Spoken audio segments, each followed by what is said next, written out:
Hello. So my name is Doug and I'm currently on my second Wagoner here in Sydney, Australia. And this is my getting ready, but it's not so much a getting ready as it is a massive getting unready / decompression from a pretty long day, and a pretty unconventional day at work. This is not so normal for me. I just got back from a 6-day trip to South Korea, to Seoul actually. I feel like fellowships are what you put in, and I'm definitely trying to make the most out of my fellowship experience.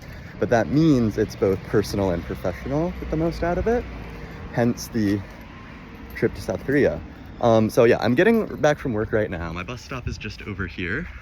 I want to first talk on, I thought this was a great timing to do this instead of doing sort of a traditional getting ready to go to work, because the reason I actually went to South Korea, it's quite relevant as we're getting ready and talking about fellowships, because you have to get a little crafty. So because, you know, we're undergraduates / very recent graduates, we are adult babies, professional babies. I'm on a visitor visa, which means there's certain requirements, like you have to leave the country every 3 months, and this, you know, varies by country, but in Australia that is the case. So I was coming up on my 3rd month and decided, hey, I need to leave. And it's kind of a long story, but I think this kind of just goes to show what can be made out of fellowships, because South Korea was a choice.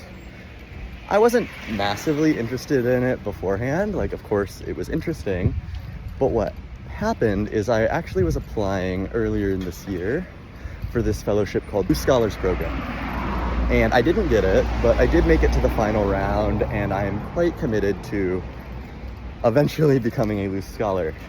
So about a month ago, I know I'm having to leave the country, I need a trip plan, and I was like, hey, I know someone in Asia, but I don't really know them. So I've never met them other than about a 30-minute Zoom call where she helped me with my application.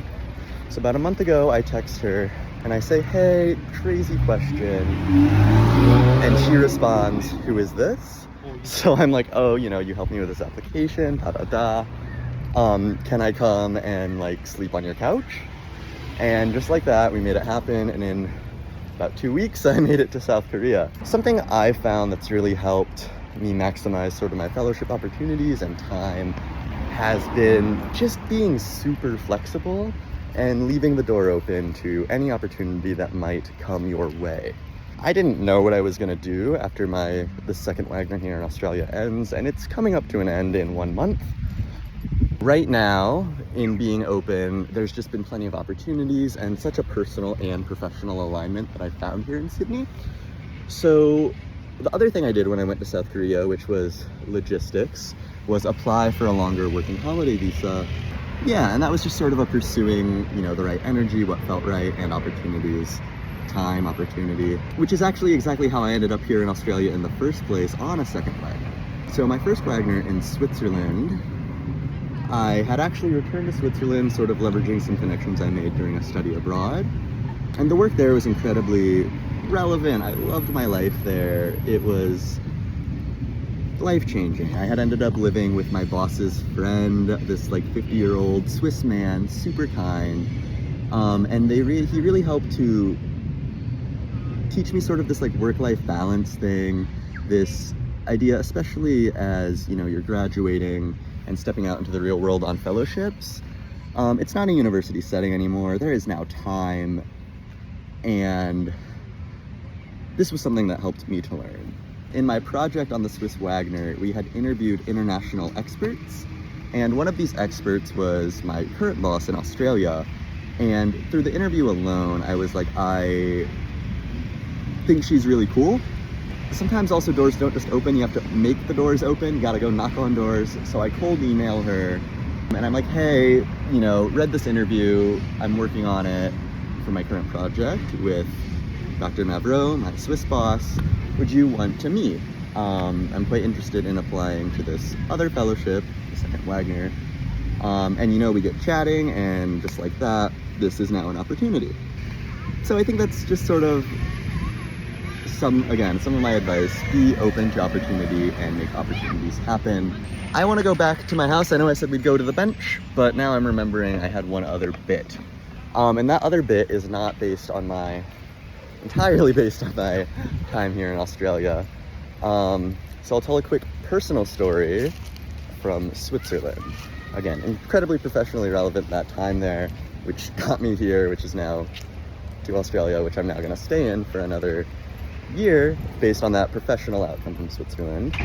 But a big thing, again, my roommate and even my Swiss boss sort of pushed me towards on this fellowship was that work-life balance. So I was doing a lot of just working on some weekends, really trying to sort of prove myself as this, adult professional research baby. And my boss was like, hey man, maybe chill out and go experience Europe a little bit. And as she sort of said this at one of our work meetings, Oktoberfest was coming up, and I had met this friend at Oktoberfest. We get chatting, and it turns out he was studying abroad for his master's in Milan. We really hit it off. We had met up a few times, and it turns out he was born and raised here in Sydney. And his study abroad program, he was returning to Sydney. It ended just 1 week after I actually landed in Sydney for my current Wagoner position. And I bring this up because what I did just before this week-long visa run to South Korea was, because he lives here, he has a car, so, one thing that helps is, of course, building a social network, especially, as you're navigating new places. If they have a car, that's obviously an added bonus. We drove out to the bush of Australia and did a little camping trip. This is a tent, sleeping bag, etc., that I was able to borrow from my work colleagues. So one of the big things about sort of thriving here, we all have our own work styles and work fields, so I don't really want to get into all of that because that's going to be super personal for you. But I am sort of trying to speak on this more personal side, which was super important for me to develop. It's, just make sure you have connections. For me, I got very lucky in both Switzerland and Australia. Switzerland having that connection with my boss's friend, but here making that random connection in Switzerland at Oktoberfest. And I just think this all sort of circles back to just kind of put yourself out there. The fellowship in Asia that I didn't get had this mantra of yes and I have sort of really adopted that. Just say yes to opportunities that come up professionally, personally, and then also say yes to the next one, of course, depending on your capacity, and you have to make time and space to recover. For me, that has been sort of leaning into the social networks and really trying to establish a strong base. It's also been doing things like hobbies. I'll just end on this sort of hobby thing, which is I picked up the ukulele, which is over there.